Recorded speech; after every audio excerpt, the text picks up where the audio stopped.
आईपा यानी all India progressive politics association जो बात करता है जन सरोकार की, जनता के मुद्दों की।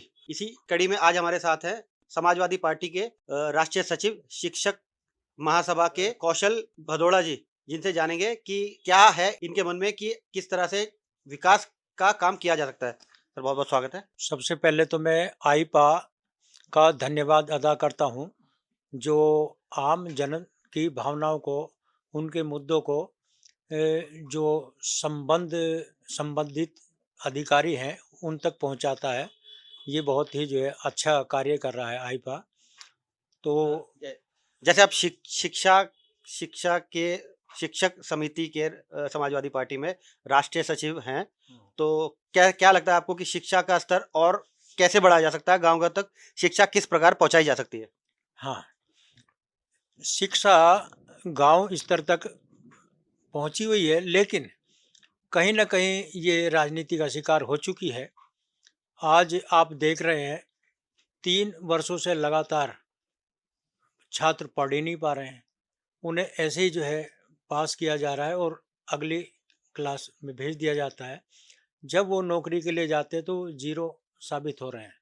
तो इसमें कहीं न कहीं गुंजाइश है सुधार की।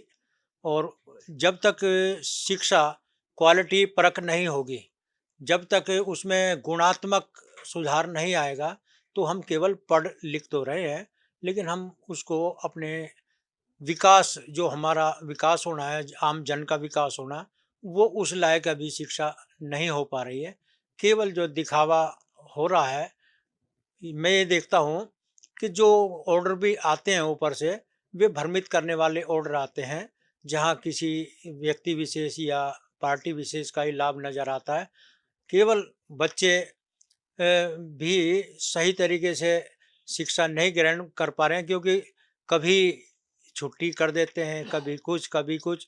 आज मुझे ऐसा लगता है कि कोविड को भी एक राजनीतिक हथियार के रूप में इस्तेमाल कर लिया गया है। इसका हमारे देश की जो कर्णधार हैं, इन पर विपरीत प्रभाव पड़ने वाला है। आने वाले समय में मुझे ऐसा लगता है कि ये केवल एक पढ़े-लिखे और सिर्फ़ मज़दूर बनकर रह जाएँगे। तो इसमें सुधार की अति आवश्यकता है और होना भी चाहिए। अच्छा, आप क्या सुझाव देना चाहेंगे कि शिक्षा के स्तर कैसे ग्राफ में कैसे बढ़ोतरी हो?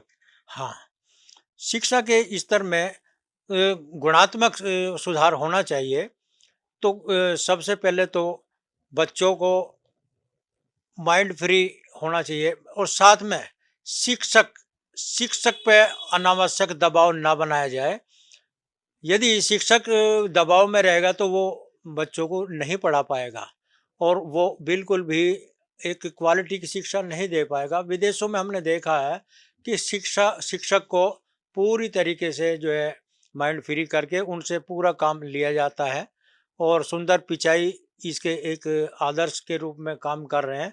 इसे भी हम शिक्षा के क्षेत्र में भी ला सकते हैं, तो जहाँ अपना 100% शिक्षक बच्चों को दे सकता है और गुणात्मक सुधार निश्चित होगा।